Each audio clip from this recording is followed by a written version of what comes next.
So a couple weeks ago I crashed my DJI Mavic Pro, but since then I figured out what was wrong with it, I fixed it myself, and I got some new accessories for it.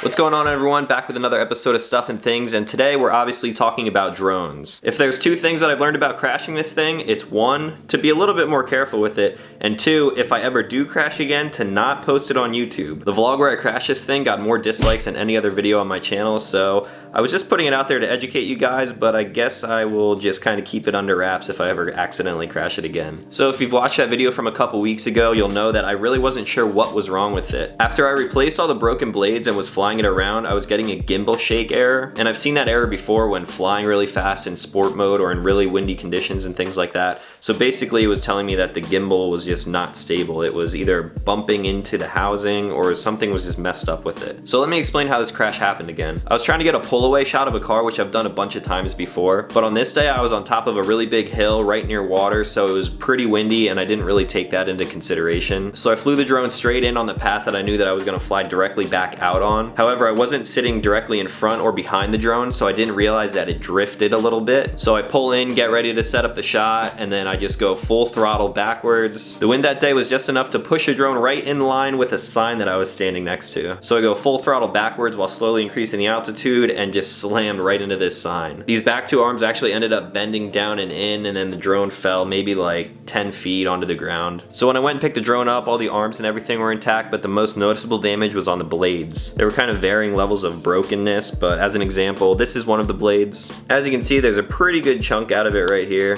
Then there were blades like this, which are obviously just destroyed on the edges. And then there was one like this that was completely broken off. So I thought, all right, no big deal, I'll just replace those blades and see if I can get it in the air, which I did. The only problem was that as I was there hovering, I was getting the gimbal shake error. I inspected this thing pretty closely and nothing looked bent, nothing really looked out of place. There was really no dirt or grass or anything on it.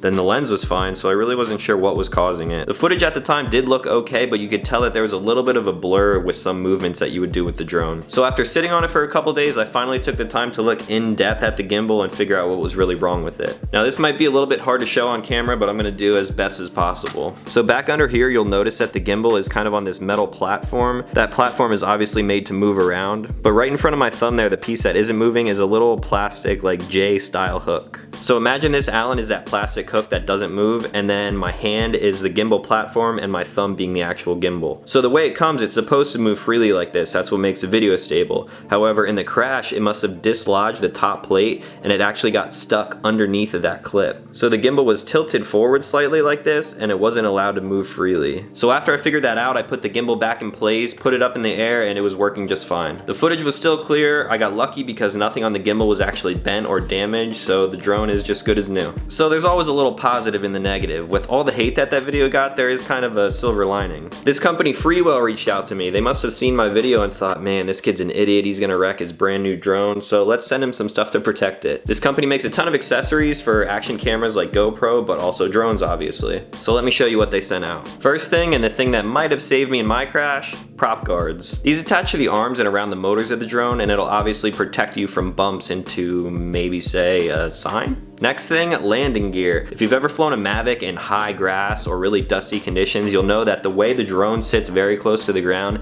isn't the best for the camera and just the electronics in general. So when I attach these, I'm pretty sure it's gonna give it about a 3 centimeter lift up off the ground, so that should be pretty useful. Next thing, a lens filter kit. This came with 6 different lenses for all different types of lighting and filming conditions, and as well as a brush to keep everything clean.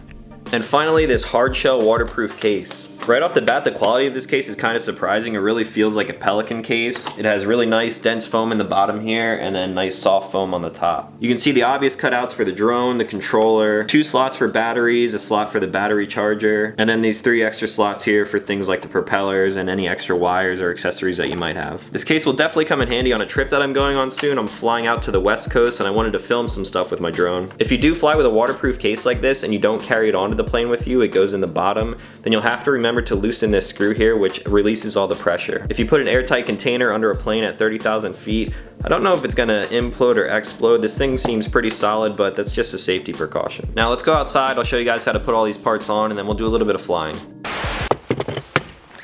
So for me personally, I would not use these prop guards in a normal situation. If I was ever in a situation where I was flying inside for some reason, then yeah, I would definitely use these. But I like to keep this drone as small as possible. That's the reason why I downsize from a Phantom down to this. And unfortunately, these don't fit in here. However, that doesn't really bother me that much. So this is how the case looks when it's all packed out. I got my lenses sitting on top here, which are fine in this foam. The battery sticks up that far and that goes right into the foam, so it's not doing any harm. You obviously got the drone, the charger, the controller, and everything else that I talked about. Let's start by putting these prop guards on. Now you'll probably notice on the Mavic that the front arms are angled while the back ones are straight. And that means there's corresponding prop guards where these are angled and these are straight. So these are just a simple clip design. You kind of pop them open like this and these two parts come in half. You're gonna remove one of the props from the motor, fit this little sleeve right over top of the motor and down onto the arm. Then you're gonna push the prop guard up from the bottom, aligning these holes with these little tabs on here, and then simply click them down.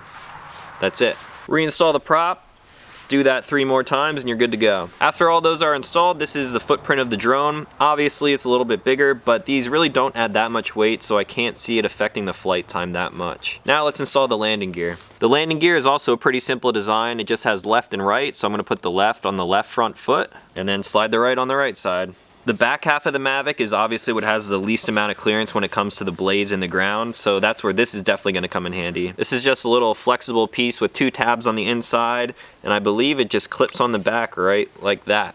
So now instead of the Mavic sitting really close to the ground, it's got a little bit of lift to it. Now let me bring you in a little bit closer so you can see the filters. I already have filters because after my first couple of videos, people were commenting saying, wow, is the lens flare really that bad? And yeah, the lens flare on this is a little bit worse than it was on the Phantom. So I got a set and they work great.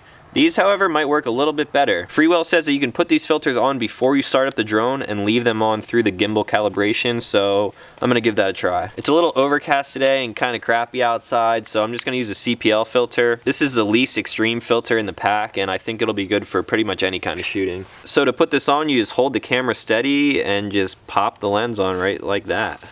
Now I'm gonna fire the drone up and see if the gimbal will go through its typical calibration without giving me any errors.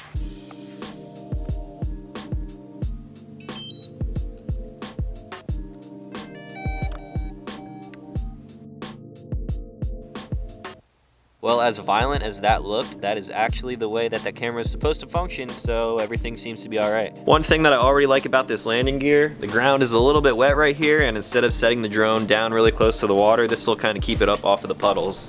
All right, let's see how this thing goes.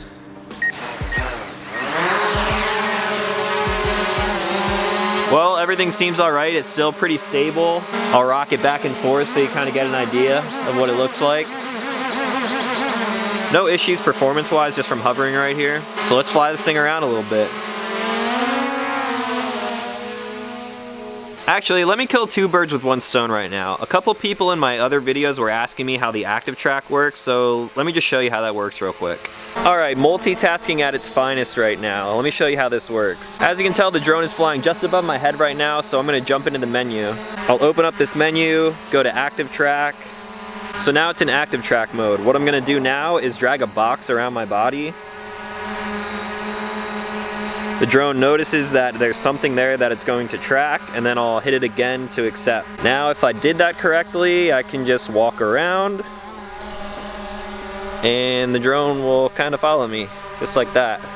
One thing that I wouldn't recommend is setting your controller down when you do this, because say if I'm walking around and I walk back underneath the drone, if the drone backs up at all, it's not going to have the eyesight there to kind of stop itself from running into, say, my garage or the side of the house or anything like that, so just a precaution. So now the drone's followed me all the way to this side of the driveway. I will turn around. The drone will turn around as it's still tracking me, and then follow me back to where I'm going. Now there isn't really much to see around here, but I'm going to fly around my house a little bit and just get a better idea of how this thing performs with all this extra stuff on it.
Alright, back inside, and I just checked the footage with the filter on the camera. I was only filming in 1080p with the drone, so it's not going to look as sharp as if I was in 4K, but I think it looks pretty good overall. The colors look pretty good considering the lighting condition outside, and I don't really color grade my footage, so what you see is kind of what you get. This kit that Freewell sent me is definitely useful, and it really makes me think about taking better care of my drone. If you liked anything that you saw, you can pick it up on their website, which I will leave down in the description below. So thank you guys for watching, and if you made it this far in the video, I got a little kickback for you. Since I like keeping my drone kit as small as possible, I already have filters, and like I said, I probably won't use the prop guards when I'm traveling, so why not give it back to you guys? If you have a Mavic Pro and you want these prop guards, the landing gear, or this lens kit, I'm gonna end up giving it to one of you guys. All you gotta do is 1, be subscribed to my channel, 2, follow me on Instagram at Talon_SEI. And 3, like this picture that I'm going to be posting just after I post this video. I'm personally going to be picking the winner, so to make my decision a little bit easier, make sure that I can see that you're actually subscribed to my channel. Make sure your Instagram isn't on private so I can see your photos and make sure that you actually have a Mavic. And if your YouTube account and Instagram account use different names, leave your Instagram handle down below, that way I can cross-check just a little bit easier. So this is about $120 value, and I'll be picking the winner in the next couple weeks. I'll either announce the winner in an upcoming video or maybe on my Twitter. So this is just a small way that I can say thank you to you guys. Thank you for making it all the way through my videos, and thanks for all the continued support. Good luck to anyone who enters, and I will talk to you guys in the next one.